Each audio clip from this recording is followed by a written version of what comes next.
بەناوی خوای گەورە سڵاوتان لەبێت بەڕێزان. حکوومەتی عێراق بەنیازە بەشە دەرمانی هەرێمی کوردستان ببڕێت بەهۆی پابەندنەبوونی حکوومەتی هەرێمی کوردستان بە یاسای بودجەی عێراقەوە. فرۆشتی نەوت بە شێوەی سربەخۆ تادێت کێشە بۆ هاوڵاتیانی کوردستان دروست دەکات. دوای بێموچەیی خەریکە کێشەی دەرمانیش بۆ هاوڵاتیانی هەرێمی کوردستان دروست دەکات. بە میواندارێک لە بەڕێزان لە ئەستۆدیۆی سەرەکی مەحموود ڕەزا ئەندامی پەرلەمانی عێراق هەروە لە هەولێرەوە بەڕێز نەوزەد ڕەسوڵ ئەندامی پەرلەمانی عێراق تاوتۆی ئەم پرسە دەکەین. لە سەرەتادا راپۆرتێک دەبین دواتر لەگەڵ میوانەکانمان درێژە بەم پرسە دەبین.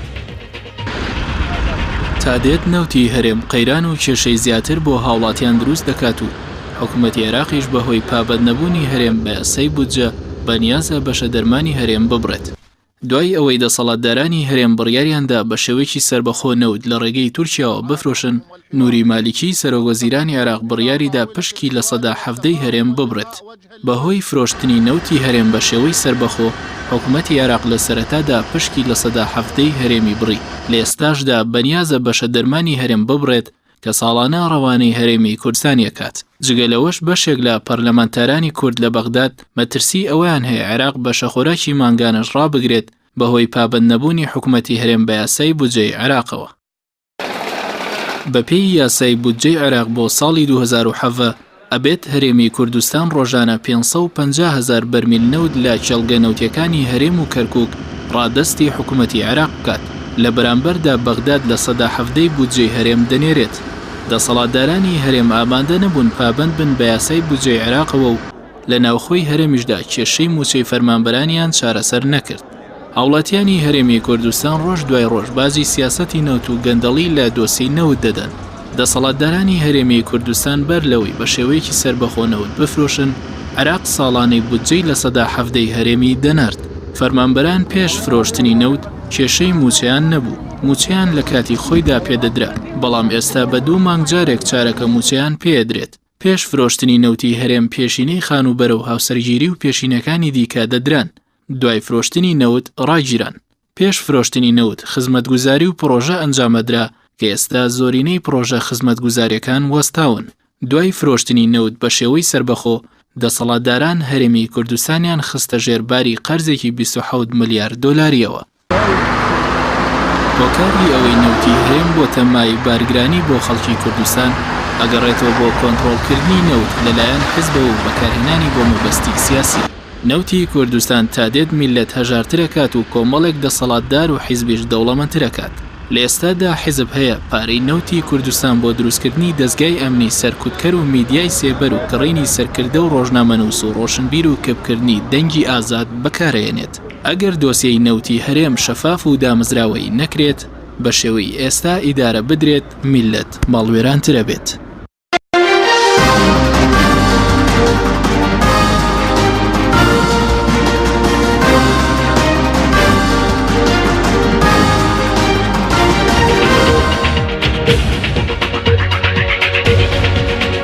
دووبارە سڵاوتان لەبێت بە ڕێزان، سوپاس بۆ میوانەکانمان کاک مەحموود و خێربێن. ئەگەر سەرەتا لە بەڕێستانەوە دەست پێ بکەین، سوپاس بۆ بدەبوونتان.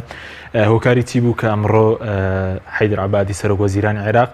نەهات بۆ پەرلەمان لە کاتێکا بانکێش کرابوو کە لەبارەی یاسای بودجەوە بێتە پەرلەمانی عێراق؟ زۆر سوپاس بۆ ئێوە و سڵاوشم بۆ هاوڕێم کاک نەوزاد و بۆ بینەرانیشتان. لە ڕاستیە عەبادی ئەمڕۆ من پرسیارم کرد نوێنەری حکوومەت لەوەیە، پرسیارم لە کاتی مناقەشەی ڕخنەکانی عەبادی لە قانونی موازنە. عەبادی لە ناوی ناوهێنانی هاتنی عەبادی لە ناو جەدوەلی ئەعمالا بوو، نەهات. من پرسیارم کرد کە سەبەبی نەهاتنی چییە؟ نوێنەری حکوومەت لەوێ، نوێنەری حکوومەت وتی لەبەرەوەی من ئەمڕۆ سەعات 11 بەیانی پێم وتراوە کە ئاگاداری عەبادی بێت، 11 جەلسە دەست پێەکە، لەبەرەوە ئیجاءاتی هاتنی فریان ناکەوێت بۆیە نەهات. بەڵام لە ڕاستی ئەمە ڕاست نییە. عەبادی ئێوێ پەرلەمان سووبکە لە بەرچاویوە بەردەوام ئێستا هەتا ڕۆژ لە ڕۆژ لە تا لە هەڵبژارن نزیک بووینەوە. عەبادی ئێوە خۆی بخا بە پاڵەوانی سەرکەوتنی شەڕەکان و شکستی خەدەمان لە عێراق هەمووی بخاتە ئەستۆی پەرلەمانێژ. پێشتر من دوو جار لە مانگی لە سەرەتا مانگی دەی پارەوە لە دوی دەی پارەوە پرسیارم ناردووە بۆ عەبادی کە بێتە پەرلەمان جواب باتەوە. دوو جار داخڵی جەدول کراوە نەهاتووە کاکزانای ئەندام پەرلەمانی کۆمەڵ پرسیاری تەوژی کردو و جارێک لەناو جەردوەلا دانراوە نەهاتووە لەبەرەوە عەبادی بە عنتەرانە نایە بۆ پەرلەمان لە ڕاستیەوە بۆ دەوێت چاو لە سەڵاتدارانی هەرێم بکات عەبادی لەوە چێ چونکە حەنینێکی زۆریشیان دروست کردووە لە بینی هەردوو لایە لە ڕاستیە و لە راپۆرتەکە گوێم لێ بوو کە باسی بڕینی دەرمان نەکرێەوە لە ڕاستیە بڕینی خۆراکیشی بەسەرایەت سببەکەی طبعاً بە دەرەجە یەک هینە مافیای نەوتی کوردستانە چونکە قانونی موازنەی جێبەجێ نەکردووە قانون ڕێگە بە عەبادی ئەدا دەسەڵاتی دەستوری هەیە ئەوە بکە بەڵام عەبادی لەلایەکەوە سزای خەڵکی کوردستان ئەدا لەلایەکیشەوە پاداشتی مافیای نەوتی کوردستانەکە چکە ئیمتیازاتی زۆری داونەتەوە خۆتان نەزانن نەوتی کەرکووک ئەوەی کە ئەیدزن و ئەو باقیشی کە بەڵێ عەبادی پێداون ڕئیسی لیژنەی تاقە لە حکوومەتی اتحادیە عەبادیە بە ئیمزای عەبادی ئەویان پێدراوە ئەوەی ڕۆژانە 40,000 بەرمیل نەوتی کەرکووک بدەن بە کۆمپانیای کار کە هینە چیربەرزانیە بۆ ئەوەی تەسفیە بکە و بە ئارزوو لە هەموو بەرمیلێکیش $10 ئێنێ $10 ئێن بە کۆمپانیای کار لەبەر ئەوە هینێکی زۆر باش وە سوود لە یەک وەرەگرن ئەم دوو گروپە سوود لە یەک وەرەگرن بۆ بەردەوام لە ئێمە لە هەڵبژاردن نزیکە بینەوە ئەم بۆ پروپاگەندەی تایبەتی خۆی بەکاری هێنە کە خۆی بە کردو بە نمایندەی هەموو کورد و بە ناوی هەموو کوردەوە خەریکی دروستکردنی شەڕ و ئاشوبە لە مەنتیقەیە ئەویش بۆ نزیکبوونەوە لە هین ئەوێ بڵێ کە من وردەوەتانێ ئەو ئیمتیازاتانەی وەختی خۆی چکە مالیکی و عەبادی کە لە یەک حیزبن شەڕی شکانی ئێسقانی یەکتریەکەن ئێوێ بە حیزبەکەی خۆی و بە جمهوری شیعە بە گشتی و جمهوری داعوە بە تایبەتی بڵێ کە عەبادی لە وەختی خۆیان و هەموو ئیمتیازاتی داوا بۆ کوردستان من وردەوە لیان وەرەگرمەوە یعنی لە دوو لە هینەکان مەست و حەیرانەوەی ئەوەی کە بەرەزوت ئێستا عەبادی دەوێت خۆی بکاتە پاڵەوان و نێتە پەرلەمان ئەمەی بۆ دەچێتە سەر لە پەرلەمانی عێراق ئەمڕۆ ئیمزا کۆکرایەوە بۆ ئیسیجوابی نەخێرەوەی ناچێتە سەر ئەمڕۆ ئیمزا کۆکرایەوە بۆ ئیسیجوابی من یەکێکم لەوانەیە کە ئیمزام کرد چکە لە ڕاستی عەبادی نەکرد بە ئەوێ پەرلەمان سووکڕ ڕسوا بکە بەڵکو هەموو ئەو هینانەی ئەو نەقدانی کە گرتوێتی لە قانونی موازنەی ئەم ساڵە ڕخنەی لە 21 بڕگە گرتووە و داوای لە محکمەی ئیتیحادی کردووە کە ئەو دەستکاریانەی پەرلەمان هەڵۆشێنێتەوە بە شەرتێ هەر 21ەکەی لە قازانجی خەڵکە طبعاً ئەوەنەی پەیوەندی بە کوردستانەوە هەیە موچەی پێشمەرگەی تایە داوای کردووە حکوومەتی محکمەی ئیتیحادی ئەو ڕەفزیکە بڕێ یارمەتی تایە بۆ پێشمەرگە بۆ هەڵەبجە ئەوە ببرێ بژانەوەی بوونیەی تحتی کەرکووکە کە وێران بووە هینە پارێزگایکی نەوتیە و وێران بۆ بەسەرەکە تایەتی دروستکردنەوەی مەکتەبەکانی هینەکان ناوچە شێوێنراوەکان تەقاعودی 15,000 خێزانی عەرەب کە ئەمانە هەمویان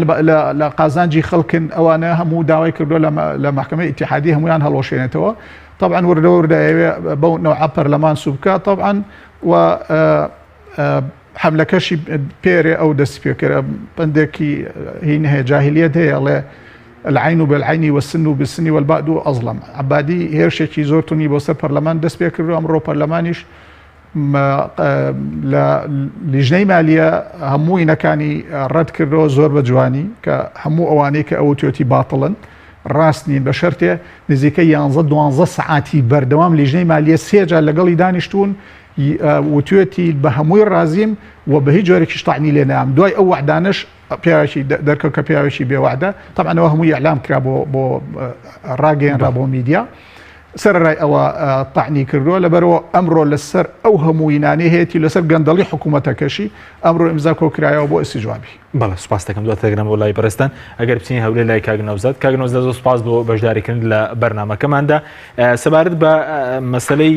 بڕینی بەشە دەرمانی هەرێمی کوردستان ئەوەی کە ئێستا حکوومەتی عێراقی بەنیازە ببڕێت ئایا کێ لێ بەرپرسیارە مەسەلەن دەسەڵاتدارانی هەرێمی کوردستان بەوەی پابند نەبوونی یاساوە یاخود ئەوەی کە پەرلەمانتارانی پارتی باز دەکەن کە و 4 فراکسیۆنی کە دەنگیان بە یاسای بودجەدا یەکێتی نیشتیمانی و گۆڕان و کۆمەڵ و یەکگرتو بەرپرسیارن. زۆر سپاس و سڵاوی تایبەتیم بۆ بەڕێزت بۆ هاوڕێی خۆشەویستمان کاک مەحموود دامی پەرلەمانی عێراق لە ڕاستیدا هەموو دەرەنجامێکی سلبی کە بەخرا بشکێتەوە بۆ سەر هەرێمی کوردستان بۆ سەر بەرژەوەندەکانی خەڵکی کوردستان اینجا چ لە بڕینی بودجەی گشتی هەرێمی کوردستان بێ کە 17 یان ئەو پارەی کە پەیوەندی هەبوو بە جوتیارانی هەرێمی کوردستان کە حەیدەر عەبادی بە بیانی جۆرا و جۆر قەتعی دەکا و دەیبڕێ و وەعد دەدا و پاشان جێبەجێ ناکا و دوجار کەوتی ئێمە 17 پارەی جوتیارانی هەرێمی کوردستان دەکەین و خۆشبەختانە ئێمە وەکو پەرلەمانتارانی کورد داوامان کرد لە پەرلەمانی عێراق کە ئەم بابەتە بخرێتە گفتوگۆ و گفتوگۆیەکی تێر و تەسەلمان کرد و بۆ کۆبنەوەی ئایندا بە دوو بڕیاری گرنگ سەبارەت بە بەرژەوەندی جوتیارانی کوردستان کۆبنەوەی پەرلەمانی عێراق بڕیاریدا. ئەوەی ئێستاش کە دێتە پێش مەسلەی بڕینی بەشە دەرمانی هەرێمی کوردستان یا هەر حاڵەتێکی دیکە کە پەیوەندی بە لێدانی بەرژەوەندەکانی هەرێمی کوردستان و خەڵکی کوردستان بێت بە بڕای من دەگەڕێتەوە بۆ پابەند نەبوونی هەرێمی کوردستان بە جێبەجێکردنی بودجەی گشتی عێراق. حکوومەتی هەرێمی کوردستان هەر لە سەرەتاوە وتی من پابەند نابم بە بودجەی گشتی عێراق و بە ئاشکرا ڕایگەیاند گوتی ئێمە ئەو مادانەی کە پەیوەندیان بە کورد و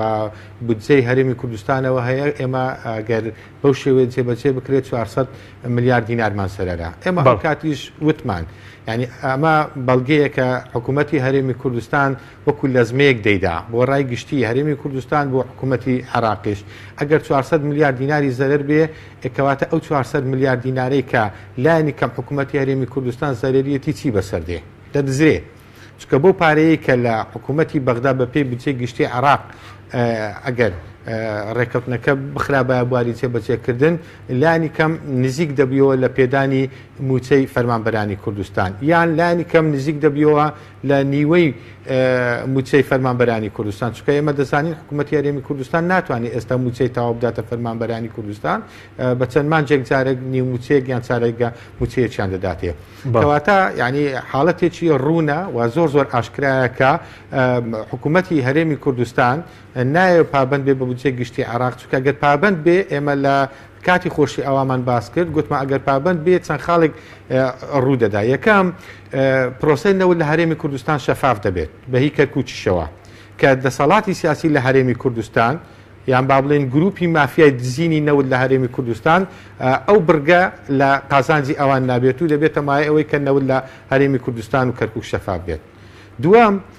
ئەگەر ئەو بودجەیە جێبەجێ بێت بە پێی مادەکانی چکە دوو مادەی مادەی 8 و مادەی 9 لە مادەی 9 بڕگەی خاڵی جیم حکوومەتی هەرێمی کوردستان پابند دەکات بەوەی هەر پارەیەک لە بەغداوە بێتە هەرێمی کوردستان بێ قەید و شەرت دەبێ موچەی فەرمانبەرانی کوردستانی لێ بدرێت کەواتە حکوومەتی هەرێمی کوردستان دیسان پابند نابێت بە بودجەی گشتی عێراق لەبەر ئەوەی ئەو پارەیە کە لە بەغداوە ئەگەر بێتە هەرێمی کوردستان حکوومەتی هەرێمی کوردستان ناچار دەکات موچەکە وەکو خۆی بەبێ دەستکاری یعنی بەبێ نیوە موچە و چارێگە موچە بیداتە فەرمانبەرانی کوردستان هەمووشمان دەزانین کە حکوومەتێکمان هەیە نایوێت ئەم موچەیە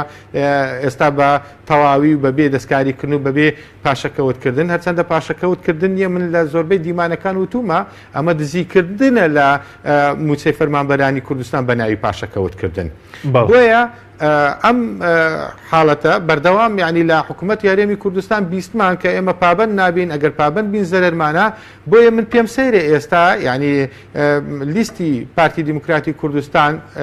لە بەغدا دەڵێن ئەو 4 فراکسیۆنەی کە ئەو پێشنیاریانیان بۆ بودجەی گشتی عێراق کرد ئێستا ئەوان بەرپرسیارن لەوەی کە پارە نایەتە هەرێمی کوردستان ئەمە جگە لە پێکەنین و جگە لە حاڵەتێکی کۆمیدی هیچی دیکە لە خۆ ناگرێت یعنی ئێمە وەکو ئەرکەنەتەوەیەکە ئەرچی خۆمان جێبەجێ کرد کە توانیمان لە ناو بودجەی گشتی عێراق چەند مادەیەکی گرنگ کە لە بەرژەوەندی خەڵکی کوردستاندایە لە ناو بودجەی گشتی عێراق جێبکەینەوە ئەمە یەکەم.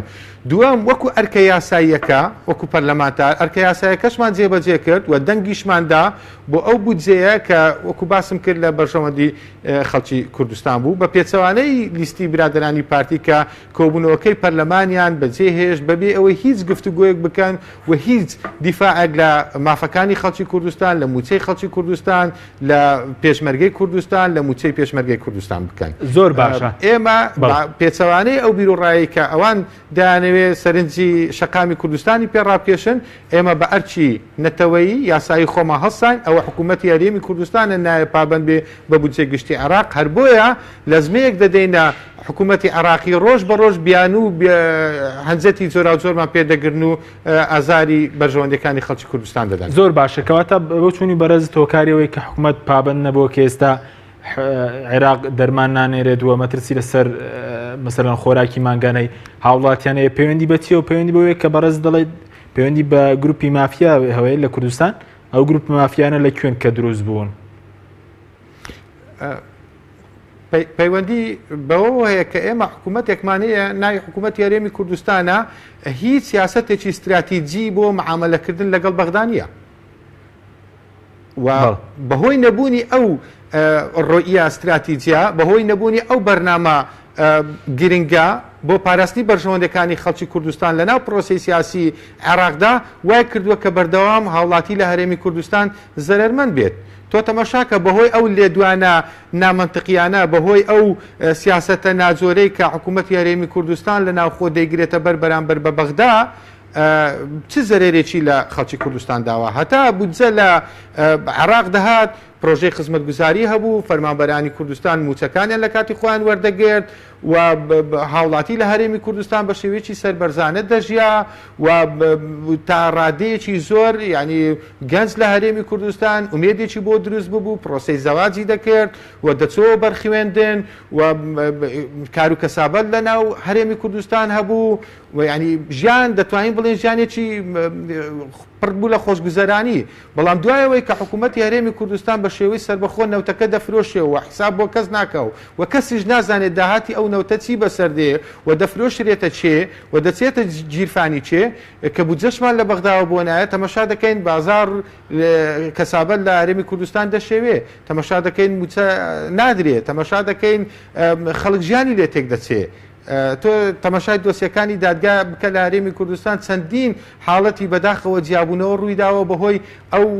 بێموچەی و بێ کەسابەتی کە لە هەرێمی کوردستانە ڕوویداوە. بۆیە ینی ئەم خۆ بە مەسئول زانینە لە هەرێمی کوردستان و ئەم خەمساردی و بێباچی حکوومەتی هەرێمی کوردستان ئەگەر پێشی لێ نەگرین و ئایندێکی زۆر مەترسیدارتر لەوەی ئێستا چاوەڕێم دەکرا دەرمان ببردرێ و خۆراک ببردرێ و عەرەبەکان بگەڕێنەوە و کە بازاری ئێرە زیاتر لاواز ببێ و ئەم هەموو بیت و بالۆرەی کە ڕۆژانە جێمان لێ دەبێت دەوڵەتی کوردی و سربەخۆی و نازانم چی ئەوانە ڕۆژ بە ڕۆژ بەس لە قسە زیاتری هیچی تر نابێ ئێمە سەرمان دەخوا وەکو ئەوەی کە سربەخۆی ئابووریمان ڕاگەیاند هاوارمان کرد پڕ بە گەرومان پڕ بە دەنگمان کاکە سربەخۆی ئابووری ئەوە نییە تۆ بێ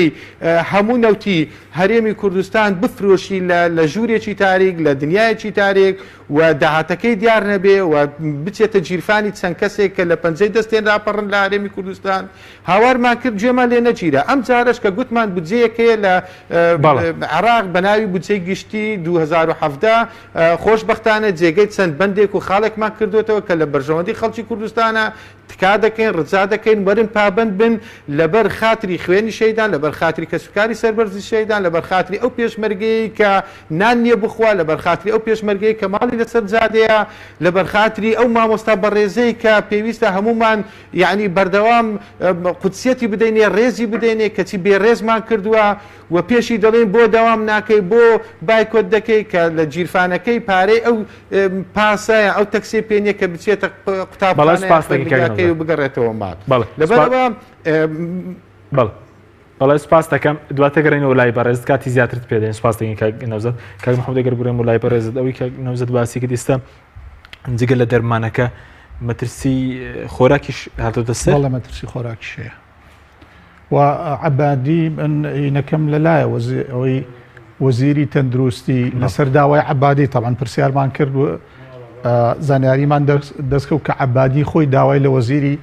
تەندروستی عێراق کردووە کتابێکی وای بۆ بنێرێ کتابەکە چی کتابەکە ژمارەکەی 1955 لە 23 دوی ئەم ساڵان نێراوە وەزیری عەدیلە وەزیری سەحا ئیمزای کردووە نردوێتی بۆ عەبادی داوای لێ ئەکا بەشە دەرمانی هەرێم ببرێت چونکە لە قانونی موازنەیە لەبەر ئەوەی ئەوان پابندی هینەکە نابن ئەوە نەفقاتە لە نەفقات ئەبێ هەرێم پابند بێ بەشە نەفقاتی خۆی بدا هەرێم پابند نییە لەبەرەوە بیبرن هەرێم ئەو گروپی مافیایی نەوتە هەرێم نییە گروپێکی چەند کەسین کە ژماریان لە پەنجەکانی یەک دەستیش کەمترە لەبەر بەهۆی ئەوەیە کە ئەوان سامانی نیشتمانی ئێمە خۆیان ئەوانە خەڵکی کوردستان کەمتر لە 5 کەس خەڵکی کوردستان بزان بەڵێ باسی کەمتر لە 5 کەسەدا خەڵکی کوردستان بزانن کە دەرمانیان لێ ئەبرێ بەهۆی گروپی مافیایی نەوتی کوردستانە بەیانی خواراکیشیان لێ بڕێکۆبوونی خۆراکیش ئەبرێ بەهۆی ئەوەیە کە نەوتەکەش ئەفرۆشن و سامانەکەشی ئەدزن و نامانێنێ و نەئێن بە بەغا و نەئێن بە خەڵکی هەرێم ئەوەتانێ هینی پێگرێ جاشیان پێ چەکدار کردووە حاڵی حاضر 14,000 کەسیان بە پارەی نەوت و بە پارەی ئەوانەی کە دەوڵەتانی بێگانە یارمەتی کوردیان داوە بۆ شەڕی داعش شەکیان ناوەتێ پارەیان ناوەتێ فیشەکیان ناوەتێ تەدریبیان پێکردوون بۆ ئەوەی کورد لە داعش بپارێزن ئێستا ئەو یارمەتی بێگانە لەگەڵ پارەی نەوتا جاشی پێگرن 4,000 جاشی عەرەبی گرتووە هین طبعا من هەندێجار بەسەر زارمایە دەڵێم پارتی لە ڕاستیە پارتی قوربانی دەستی گروپی مافیاییە مافیایی نەوتە پارتی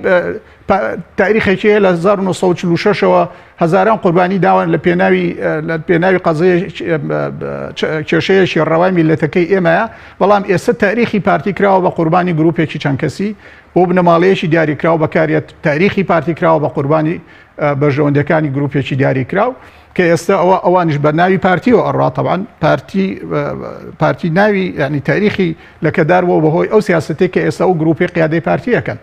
لەبەر ئەوە لە ڕاستیە ئەو گروپە بوون بە سەبەبی بڕینی موچەی خەڵکی کوردستان بوون بینەکەم تاوکەن بوون بە سەبەبی بڕینی موچەی خەڵکی کوردستان بوون بە سەبەبی بڕینی دەرمان ئەوە بن چکە لە 23 مانگەوە کتابەکە ڕۆژ عبادی خۆی داوا لێ کردو یعنی عبادی یەکسەر موافقەتەکە کە دەرمان ببڕێ و دوو بەیانی داوای لەیەکە لە وەزارەتی بازرگانیش داواکە ئەڵێ تۆش کتابێکم بەرێ بە هینی خۆراکیش ببڕم ئەویش وەزیر کتابێکی بۆ نێرە خۆراکی شەبڕێ ئەمە لە سای سەری چیە لە سای سەری مافیای نەوتی کوردستانە ئەمانە بەسەر خەڵکی کوردستانەیەت لە جیاتی ئەوەی پارەکەی بن بە پارەی نەوت بن بە میلەتەکەی خۆمان کوردستانی پێ بژێنەوە موچەی خەڵکی پێ بنجیانی پێ باش بکەن داو دەرمان دابین بکەن ئەچن جاشی پێ ئەگرن 4,000 چەکداری عەرەبیان بەجاش گرتووە لەسەر حسابی ئێمە لە پارەی خەڵکی کوردستان و 6,000 جاشی خۆر ئاواشیان هێناوە کوردی خۆر ئاوایان هێناوە ئەوەی بە ناوی پێشمەرگەی خۆر ئاواوەیە 6,000یان حاڵی حاضر چەکدارن 4,000یان ئێستا لە معسکەرەکانە تەدریبیان پێکرێت بە عەقیدەی جێشی تورکی پەروەردەکرێن بەرنامەی تورکیا جێبەجێ ئەەکەن لەم هەرێمە ئێمە و ئێستا ئەو شەڕێک کە خەریکن ئەینێنەوە ئەیانەوێ بڕۆن قەندیلیش ناگیر بکەن بە تەمان بەم پارەیە کە لە بەردەستیانایە هەموو ئەم خەونەی کە ئەوان بە تەمان بهینیکەن لە قەندیل پەکەکە دەربکەن تورکیا و هەنێ لە دەوڵەتانی خەلیج ئەو گروپی مافیایە بەکار ئەهێنن بە حسابی خۆیان پەکەکە لە قەندیل دەربکەن داعش بەرنە قەندیل بێنەوە بە گژی کووردا بۆ هەتایەوە بیدانەوە بە گژی ئێرانە ئێمەش لێرە ئیتر بۆ خۆمان دانیشیان ڕەنجەڕۆک بین داعش ڕزگارکەن لە مووسڵ سەرانی داعش خەبیری تورکی تایە هی خەلیجی تیاهی ئەوانی تیانەیە ڕزگاریان کەن بیبان بن لە جێگەی پەکەکە لە قەندیلە دایان بنێن زۆر ڕۆژە بیان کەن بە گژی ئێرانە ئێران بشێوێنن و نەهێڵن ئیتر داعش بچێتە قەندیل قوت نییە چکە داعش یەکەم قاعیدە نییە دووەم قەندیل زۆر لە تۆرە بۆرا هینترە سەختترە لەبەرەوە هێز نییە دوایی بتوانێت داعش زۆر باشە بەڵام بۆ ئەم ڕخنەی برادرانی پارتیش دروست نەبێت کە مەسەرەن چوار فراکسیۆن بوونەتەوە کاری ئەوەی کە لە بودجە ئەویان چەسپان ئێستا ئێمە چۆن نەبین بە هۆکار ئێمە بووین بە هۆکاری خێر ئێمە لە ناو قانونی موازنەیە کە عەبادی پێ رازی بووە پێم وتی لیژنەی قانونی کە نوێنەری ئێمەشی تایە لیژنەی مالیە نوێنەری کوردیشی تایە سیان چوار کورد لە چوار فراکسیۆنی جیاواز گۆڕانە یەکێتیە کۆمەڵە پارتیە لە ناو لیژنەی مالیە نوێنەرمان هەیە نوێنەرەکانی ئێمەش لە کۆبوونەوەیە بەشدار بوون لەگەڵ عەبادیە 3 جار لیژنەی مالیە، جارێک بە کامیلی ئەندامەکانیەوە، جارێک سەرۆکایەتی لیژنەکە، جارێک دوان لە ئەندامانی لیژنەکە لە 3 کۆبوونەوەی جیاوازان نزیکەی 12-13 سعات لەسەر قانونی موازنە لەگەڵی دانیشتون یەک بتوێتی دەستان خۆش بێ یەکێک لە قانونە زۆر باشەکانە وعدیشی داوە تانەی لێ نەدا. ئێمە لەوەی کە عەبادیمان ڕازی کردووە کە هین بێ لەوە ئەوە بووە کە بەبێ ئەوەی هین بێ ببەسرێتەوە بە جێبەجێکردنی قانونی نەوتەوە، ینی ئەو ڕێکەوتنە نەوتیەکەوە موچەی پێشمەرگەی ئەسڵی هەرێمی کوردستان بێرێ عەدەدی حەقیقی نەکوەهمی موچەی پێشمەرگەی بگیرێ بەبێ ئەوەی ببەسرێتەوە بە جێبەجێکردنی ڕێکەوتنی نەوتیەوە. هەڵەبجە یارمەتیمان بۆ داناوە و زۆر کۆمەڵە شتیکەیە کە خسومانەتە ناوی ئەمانە هەمووی بە قازانجی هین بووە فراکسیۆنی پارتی کە دیسانەوە پارتی هەموو جارە بێ ناوی بێ و لە کەدار ببێت تاریخیشی فراکسیۆنی پارتی دەکشاونەتەوە لەوەی ئەوان ویستویانە وەکو ساڵان بڕوا هینەکە ڕێکردن نەوتیەکە دابندێ کەس ئیلتیزام نەکە و بە پێشمەرگە شەقیان بەسەریەوە نییە. ئەوان لە ڕاستیە ئەوانەی کە ئەم وەزعیان بەسەر خەڵکی کوردستانە هێناوە کە ئەوانن ئەبێ ئەوانە باجی تاوانەکانی خۆیان بدەن نەک ئەوانەی بە دڵزۆرزی ڕۆژ شەڕیان کردووە. ئێمە کەمینەیەکی زۆر کەمین پارتیشی لێ دەرچ ئێمە کور 65 نائیبی هەیە 28 پارتی لێ بکشێتەوە چەندێکی مێنێتەوە بۆەوە توانیومانە قانونی موازنە تێپەڕێن کە زۆرینەیەکی گەورەی شیعەمان ڕازی کردو دەنگ بە قانونەکە با لە قازانجی ئێمە. بەڵام سوودێکی بۆ خەڵکی کوردستانە بۆ سوودی ئەگەر مافیای نەوت جێبەجێ بکردای هەموو سوودەکان ئەهات. مافیای نەوت لەبەر بەرژەوەندی تایبەتەکانی خۆی لەبەر بەرژەوەندی تایبەتەکانی بنەماڵەیەکی دیاریکراو لەبەر بەرژەوەندی تایبەتەکانی چەند کەسێک قانونەکەی جێبەجێ نەکرۆ بۆ قازانجی خۆیەتی وەکو وتم جێبەجێ نەکردووەوەتانێ نەوتە فرۆشێ 3 مانگە نەوت سعری بەرز بۆتەوە هەر راپۆر جاران راپۆرتێکی وەهمیش وایە ئەوە چەند مانگە کۆمپانیایکی بەریتانیان بەکرێ گرتەوە بە حساب وربینی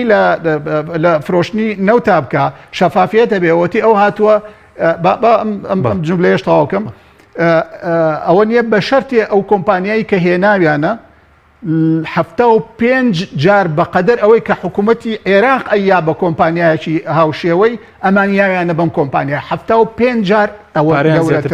75 جار گەورەترە لەو مەبلەغی عێراقیدا. عێراق ساڵانە 100,000 بۆ 150,000 دلار ئەدا ئەمان 5 ملیۆنیان ناوە بەو کۆمپانیایە کە ئێستا ئەوە بە حساب بێن نەوتمان بۆ شەفافەکەن بڵێ 5 ملیۆن دلاریان ناوە ئەوەنەی کە ئەکاتە 75 جار بەقەدەر ئەوەی کە بەغایاوێتی لەگەڵ ئەوەشە دیار نییە. طبعا ئەمە قابلی ئەوەیە هەموو ئەم پارە گەورانەی کە ئەیەن بە کۆمپانیا نازانی کۆمپانیای حەقیقیە وەهمێ ئێهێنن قابلی ئەوەیە ئەوەز بەشی زۆری بۆ سپیکردنەوەی پارەی ڕەشی نەوتی کوردستان بێ. بەڵێ سوپاس دەکەم بە تەکدەم بۆ لای بەڕێستان بەڵێ بینیرانی بەڕێز ناوبەڕێکی کورتمانەیە دوای ناوبەڕەکە دەگەڕێنەوە هەولێر لای کاک نەوزەد لەگەڵمان بێنن. بەرنامەی ئەمڕۆ بە سپۆنسەری کۆمپانیای ئەسێ بۆ بازرگانی مۆبایل شیری ئەڵتونسا.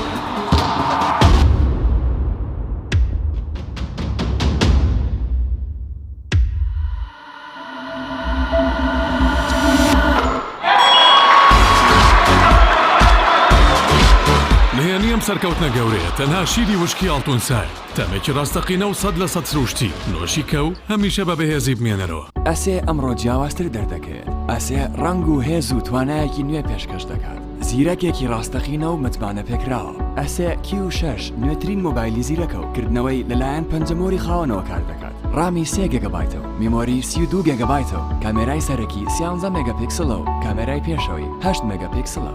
ئەسێ یەکەمین مۆبایلی مارکەی کوردی 4G LTE. توپ ئارت تاکە بریکاری تۆڕی میدیایی کۆمەڵ بۆ دروستکردن و بڵاوکردنەوەی ڕیکلام تۆپ ئارت.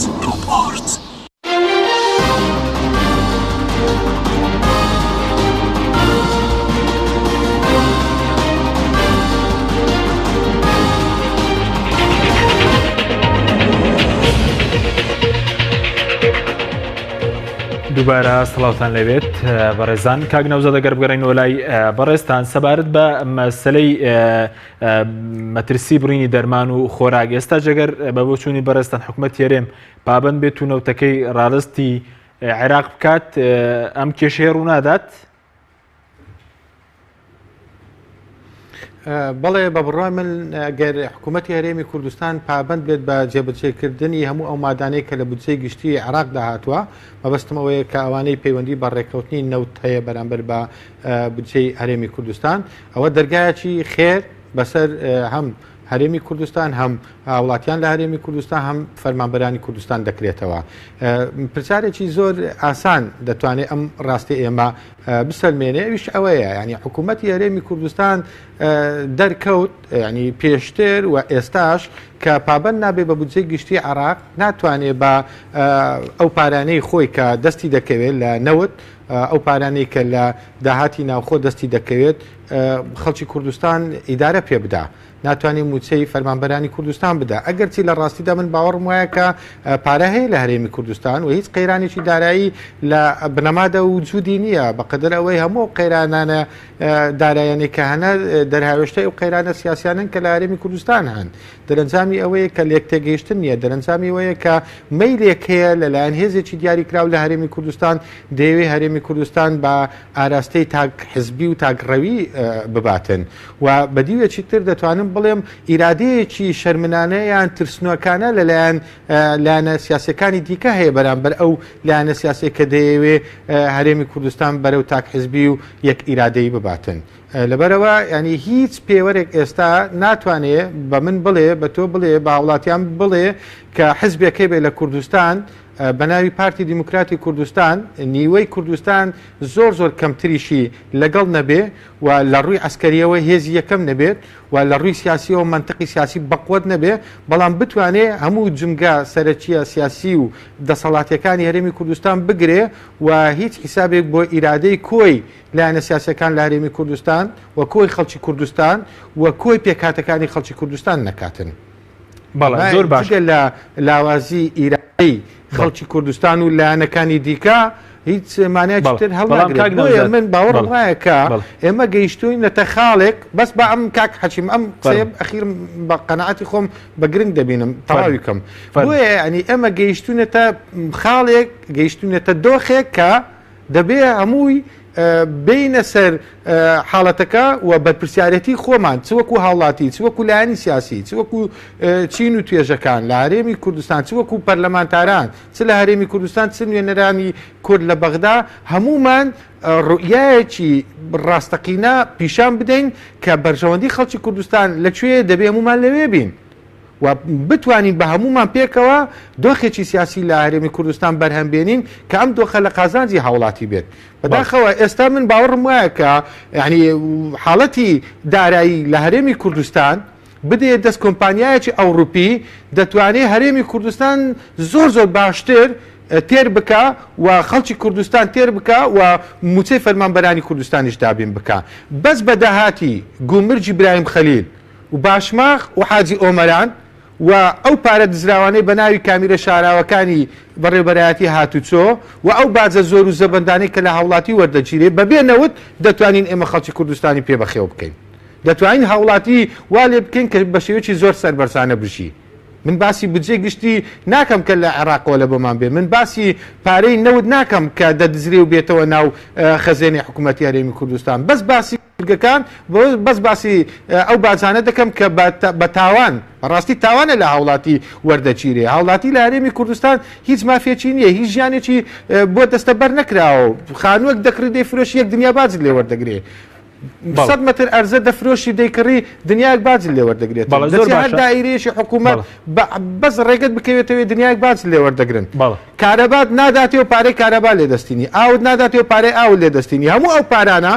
کۆکەوە بیدە یەک کۆمپانیا ئەوروپی بڵێ بیدە بە هاوڵاتیان هەرێمی کوردستان و هەرێمی کوردستانم پێ بۆ بەڕێوە ببا زۆر باشتر لەوەی ئێستا بەڕێوەی بەڵێ زۆر باشە بەس کاک ناوزاد ئێستا بەڕێز دەڵی پارتی تۆمەتبار دەکەی بە لە مەسلەی نەوتە بەڵام ڕەنگە خەڵک بەشێک لە یەکێتی نیشتیمانیش تۆمەتبار دەکات بەوەی کە شەریکی پارتێر لە دۆسینەوە بەوەی کە جێگیری سەرۆکی حکوومەتی هەیە ئەندامی جێگیر مەسەلەن ئەندامی لیژنەی باڵای نەوت و غازە لە هەرێمی کوردستان.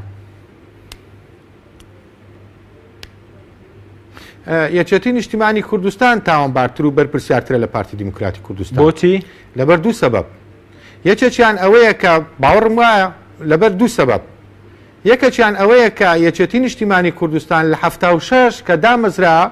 لە ڕۆژگاری بێئومێدی و شکستی شۆڕش دامەزرا. ئومێدی لە لای خەڵک دروست کردەوە. دەبێ ئەم حزبە لە 76ەوە هەتا ئێستا لەبەرەی خەڵکو لەگەڵ خەڵکو لە پێناوی بەرژەوەندەکانی خەڵک بێت. و ئەگەر بێدەنگ بێ بەرامبەر بە داهاتینەوەت و ئەگەر ئاگای لێ نەبێ دەبێت ڕوون کاتەوە بۆ ئاگای لێ نیە دەبێت یەکێتی نیشتیمانی کوردستان ئاگانەوت بێت چونکە یەکێتی نیشتیمانی کوردستان هێزێکە چ لە ڕووی مێژوەکەی چ لە ڕووی ژمارەی کورسیەکانی چ لە ڕووی دەنگ و سەدای لە ناو خەڵک و چ لە ڕووی پێگەی یەکێتی بە درێژایی مێژوو لە ناو پرۆسی سیاسی لە هەرێمی کوردستان و دەوری یەکێتی لە ڕاپەڕینی بەهاری نۆتویە کە دەزانین یعنی کام حزبی سیاسی لە هەرێمی کوردستان ڕۆدی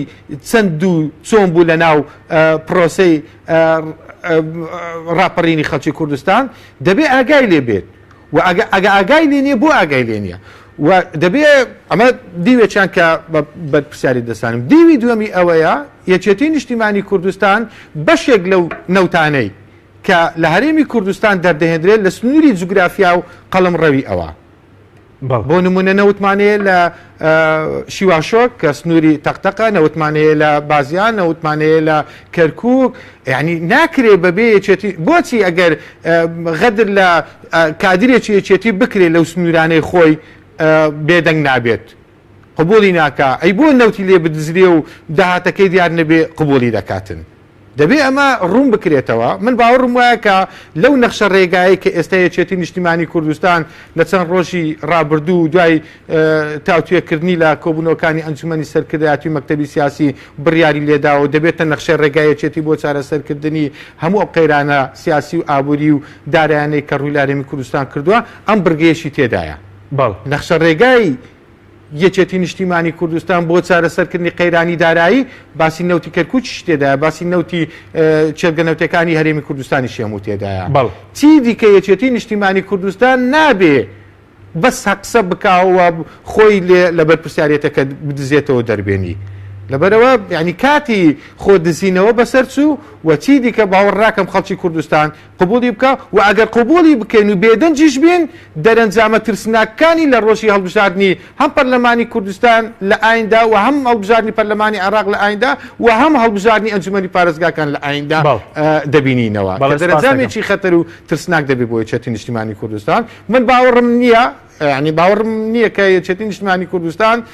لەمە دو بێدەنگ بێ ئەمە نەخشە ڕێگایەکیە بۆ هەموو حاڵەتە سیاسی و دارایی و ئابوووریەکان با پرۆسەی نەوتیشەوە و هیوادارم لایەنە سیاسەکانی دیکە بزوتنەوەی گۆڕان و پارتی دیموکراتی کوردستان و کۆمەڵی ئیسلامی یەکگرتووی ئیسلامی حزبی شیوعی سۆسیالیست باقی لایەنە سیاسەکانی دیکە پشتیوانی یەکێتی نیشتیمانی کوردستان بن بۆ ئەوەی بتوانین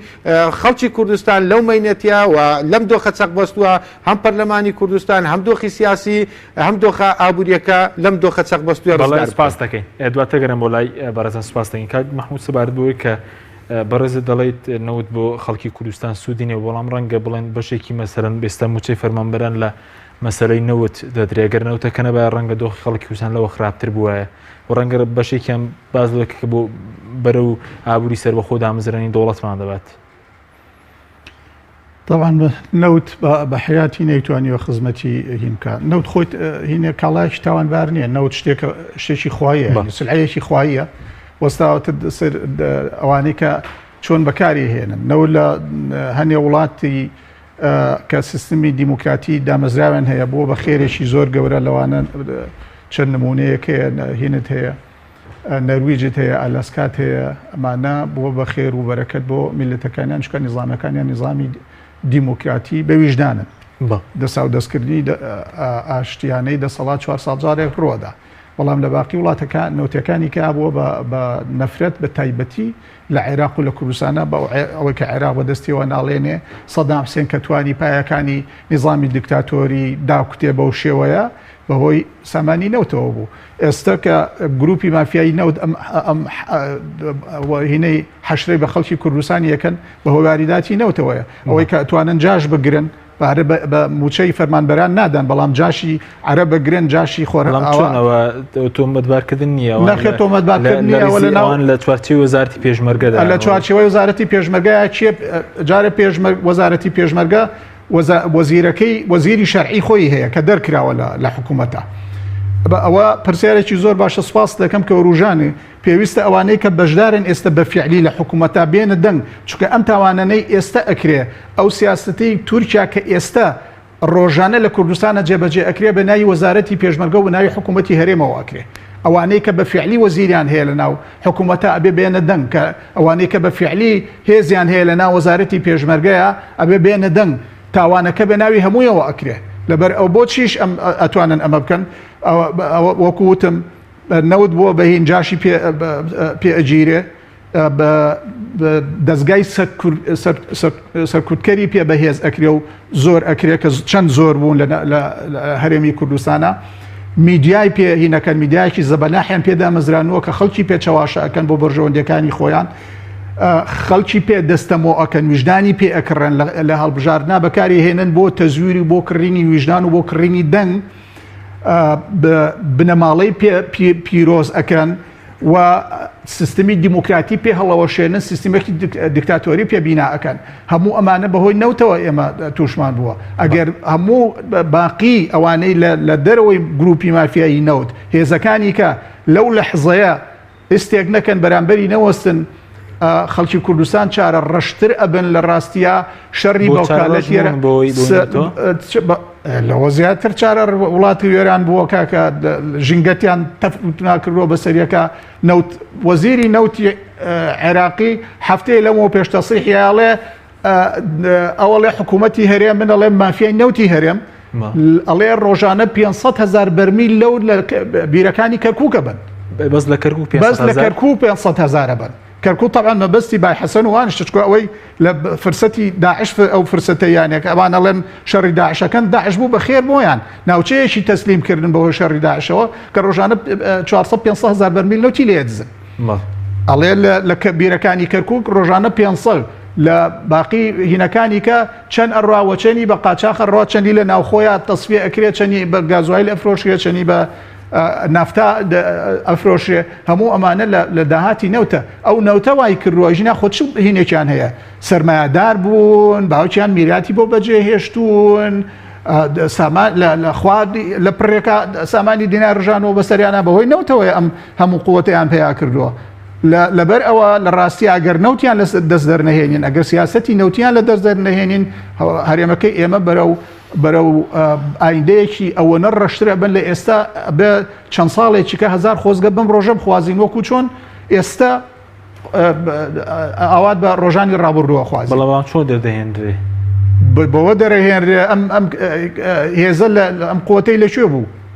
لە ئازایەتی خۆی نییە لە بێدەنگی و لە بێ حرەکەی باقی هێزەکانی ترە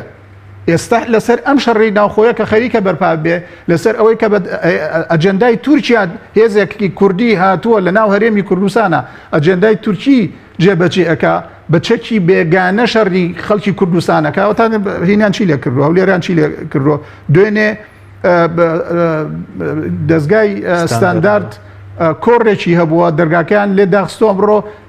ڕوونکردنەوەیکی مەهزەلاوی ئاسایشی هەولێرم جۆ لێ بوو ئەڵێ لەبەرەوەی ئەوانەی لە ناو هۆڵەکە بوون ئیجازەیان نیانی چی ئینسان لەم هەرێمەیە بژی بە ئیجازەی ئەوان بژی لەم هەرێمەیە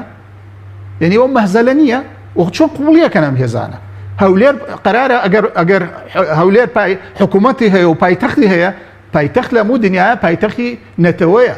هی حیزبێک نییە هەولێر داگیر کراوە بە هێزی چەکدار داگیر کراوە ئینقلاب هێزێکی چەکداری حیزبی هاتۆ ئینقلابی بەسەر شەریعەتە کردو پەرلەمانی داخستووە ئەوە هەمووی لە ئازایەتی پارتی نییە لە ئازایەتی ئەو گروپە نییە کە پارتیشیان ناشرین کردووە لە بێهەڵوێستی باقی حیزبەکانی کەیە بەڵام ئەوەی پەیوەندێکی بێنەوەتەوە هەیە کامە ئەم داگیرکردنی هەولێر کە بەڕێز ناوی طبعا ئەی چۆن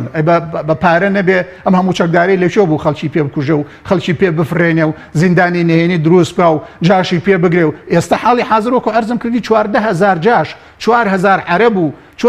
10000 کوردی خۆر ئاوای بە پارەی لە دەمی مناڵەکانی ئێمە گرتۆتەوە ئەیا بەوان بە ناوی زێرەبانیشەوە زێرەبانی لە تەشکیلاتی وەزارەتی پێشمەرگەیە وەزارەتی پێشمەرگە هەتا ئێستا وەزارەتی پێشمەرگە نازانێ ژمارەی چەکداری پارتی چەنە پارتی ماگانە ڕقمێک ئەدا ئەڵێ ئەوە نم بنێ بۆ هێزەکانی خۆم لەناو وەزارەتی پێشمەرگە نییە نەخێر لانی کەم هێزەکانی هەفتا ژمارەیان دیارە بە ژمارە و بە لیست لەلای وەزارەتی پێشمەرگە هەیە بەڵام یەک لیستی هێزی چەکداری پارتی میلیشای پارتی لەلای وەزارەتی پێشمەرگە نییە. سپاس دەکەم کاک نەوزە دەگە بگەڕێمەوە لای بەڕێزتان کاتیشمان کەم ماوە سەبارەت بەوەی کە بەڕێزت وتت ئێستا داهات هەرێمی کوردستان زۆر زیاترە بە تەنها بجگە لە داهاتینە و دەتوانرێ موچە دابین کرێ ئەی بە بۆ چوونی بەڕێز پارەکە لەکوێ ئێستا ئەگەر مادام داهاتەکە زیاتر بێت و لە موچە زیاتر بێ ببێ نەوتیش ئێمە بتوانین موچەی فەرمانبەران بدەین. من پێم وایە ئەو پارانە گەر ینی لە دەستێکی ئەمین و پاکدا بێت دەتواندرێ هاوڵاتیانی کوردستان و فەرمانبەرانی کوردستان وا لێ بکەین کە بە شێوەیەکی زۆر شایستە بژین و هیچ کەم و کوڕێکیان لە ڕووی داراییەوە پێوە دیار نەبێت وەکو ئەوەی کە لە ساڵانی ڕابردوو کە بودجێ لە عێراقەوە داهاتوو و بەشێکی دەدرا بە خەڵک ئەو کاتیش گەندەڵی و دزیفزیەکی زۆر هەبوو بەڵام بەهۆی زۆری پارەکەوە کە داهاتە هەرێمی کوردستان پێیوە دیار نەبوو یان لانی کەم هاوڵاتیە کە لە هەرێمی کوردستان کە سابەتیە بوو فەرمانبەرێک کە موچەی خۆی وەردەگرت ئەوەندە هاوار و دەنجی لێ هەڵنەدەستا بەرامبەر بەو گەندەڵیانەی کە لە حکوومەتی هەرێمی کوردستان و لەیان بەرپرسەکانی هەرێمی کوردستانەوە دەکرا بەڵام ئێستا کە موچەی وەرناگرێەوە ژیان و گوزەران نەماوە کەسابات نەماوە بازار نەماوە بۆیە دەبینین ینی هاوڵاتی لە هەرێمی کوردستان هاوار دەکا داوای ماف بوو داوای ئستحقاقی خۆی دەکا من باوەڕم وایە کە حکوومەتی هەرێمی کوردستان ینی کاتێک کە دەبێتە خاوەنی عقلێک بۆ بەڕێوەبردن دەبێتە خاوەنی نەخشەیەک بۆ ئەو داهاتانەی کە لە هەرێمی کوردستان هەیە بە شێوازێکی عقلانی بە شێوازێکی منطقی دەتوانێت هاوڵاتیانی خۆی بەڕێوە ببات چکە حکمڕانی یان سیاست چییە بریتە لە هونەری بەڕێوەبردنی خەڵک ئەوەی کە ئێستا حکوومەتی هەرێمی کوردستان نایکە بەڕێوەبردنی خەڵکە زۆر باش کاک نەوزاد بەس هونەرێکە لە هونەرەکانی خواردنی خەڵک هونەرێکە لە هونەرەکانی دزیکردن لە خەڵک وەکو دایان جار و تومانە بە ناوی پاشەکەوتەوە بەڵێ زۆر باشە بەس ئەو پاشەکەوتەی کە ئێستا دەکرێت لە موچەی فەرمانبەرانی کوردستان هیچ شەرعیەتێکی نییە. زۆر باشە بەس پارەکە بە وچوونی بەڕێز کە دڵی ئێستا هەیە لەکوێ پارەکە لای کوێ بە وچوونی بەڕێزی پارەکە وازەحە ینی ئەوانەی کە دەسەڵاتدارن لە هەرێمی کوردستان و پێگەی باڵیان هەیە و هەیمەنیان هەیە لە هەرێمی کوردستان لە ناو حکوومەتی هەرێمی کوردستان هەر یەکە بە پێی پێگەی خۆیان بە پێی مەنسەبی خۆیان بە پێی ئەو جنگانەی کە گرتووتیان لە ناو دەسەڵاتی حکوومەتی هەرێمی کوردستان پارەکە دەبێت لەوان بپرسێ ینی بۆچیە چووە لە چێە من باوەڕم وایە کە هاوڵاتیەک لە هەرێمی کوردستان نازانی ئەو پارە زۆر و زەبەلاحی کە لە هەرێمی کوردستان هەیە لەکوێیە و تەنانەت پەرلەمانتارانیش لە هەرێمی کوردستان نازانن ئەو پارانە چونکە من باوەڕم وایە کە ئەو لێدوانانەی کە لە هەرێمی کوردستان دەیبیستین حکوومەتی هەرێمی کوردستان ئەوەندە ملیار دۆلارە قەرزارە حکوومەتی هەرێمی کوردستان ئەگەر چەند ساڵێکی دیکەش ناتوانێت هەر ئەو قەرزانە بداتەوە و دابەزینی سەعری نەوتی کردوتە بیان و بڕینی موچەی فەرمانبەرانی کوردستانی کردوتە میکانیزمێک بۆ دەربازبوون لەو خێرانە ئەوانە هەمووی بڕووبیانون بۆ شاردنەوەی هەموو ئەو گەندەڵیانەی کە لە هەرێمی کوردستان هەیە. بەڵێ سپاس دەکەم. من باوەڕم وایە کە ئەگەر بەپەلا ئەگەر بەپەلا ینی حەوڵ نەدرێ بە شێوازێکی نیشتیمانیانە نەتەوەیانە ڕێ لە گەندەڵیەکان نەگیرێەوە بەرنمەیەکی کارا و استراتیجی دانەندرێ دۆخی ئابووری و دۆخی سیاسی لە هەرێمی کوردستان بەرەو خراپتر دەڕواتن. بەڵێ زۆر سپاس بۆ هەرێک لە بەرەزان نەوزات ڕسوڵ ئەندامی پەرلەمانی عێراق کە لاولێرەوە لەگەڵمان سپاس بۆ بەرزستان زۆر سپاس بۆ بەرز محمود ڕەزا ئەندامی پەرلەمانی عێراق لە ستوی سەرەکی لەگەڵمان سپاس بۆ میدانی مرە سپاس بۆ ئەوکارن بەسی کۆنتڕۆڵ و کامێرا تا بەرنامێکی تر واتان.